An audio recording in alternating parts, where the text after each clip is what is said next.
గతంలో అంటే ఇంతకుముందు ఆల్రెడీ కట్టినటువంటి ఇల్లు ఏవైనా ఉన్నా వాటిల్ని ఎటువంటి పరిస్థితుల్లో హైడ్రా టచ్ చేయదు. కానీ ఇక మీద అంటే హైడ్రా ఫామ్ అయింది జూలైలో.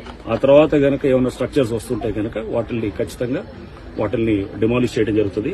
చెరువు FTL లోకి వచ్చి కడుతున్నటువంటివి కానీ ఇప్పుడు ఏదైతే గనక ఆల్రెడీ పర్మిషన్ లేకుండా ఉన్నవాటి గతంలో పర్మిషన్ తీసుకుని ఏమన్నా పాత డేట్స్ తోటి కడుతుంటే గనక ఓకే, దట్ ఈస్ యాక్సెప్టెడ్. కానీ బట్ ఇప్పుడు పర్మిషన్ లేకుండా వచ్చేటువంటి అంటే ఇక్కడ పర్మిషన్స్ కూడా ఇక మీద అంటే హైడ్రా ఫార్మేషన్ తర్వాత వచ్చే పర్మిషన్స్ కూడా అది వస్తే కూడా దాని మీద కూడా మేము చెక్ చేస్తాం.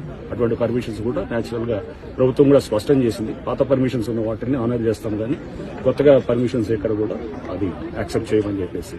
సో ప్రభుత్వ పాలసీకి అనుగుణంగా ఈ చెరువులను కాపాడే దీంట్లో మేము డెఫినెట్ గా FTL అట్లానే ఎంక్రోచ్మెంట్స్ కాపాడే దిశగా హైడ్రా పనిచేస్తుంది. అండ్ దీంట్లో ముఖ్యంగా ఈ ఎవరైతే పేదవాళ్ళు ఉన్నారో లేకపోతే చిన్నవాళ్ళందరూ కూడా ఆక్యుపై చేస్తున్నారో వాళ్ళు ఎటువంటి పరిస్థితుల్లో డిస్టర్బ్ చేయడం కూడా వాళ్ళకి చెప్పడం జరిగింది. సో దీంట్లో ఎవడన్నా వచ్చి రేపు తప్పుడు ప్రచారం చేసి మీ ఇల్లులంతా కూడా కూలుస్తారంటే దయచేసి నమ్మొద్దని కూడా నేను చెప్తున్నాను. ఆల్రెడీ మీరు ఎప్పుడో కట్టుకున్న ఇల్లులు అవి అనాథరైజ్ అయినా ఆథరైజ్ అయినా పర్మిషన్ ఉన్నా పర్మిషన్ లేకున్నా కానీ వాటిని కూలగొట్టడం.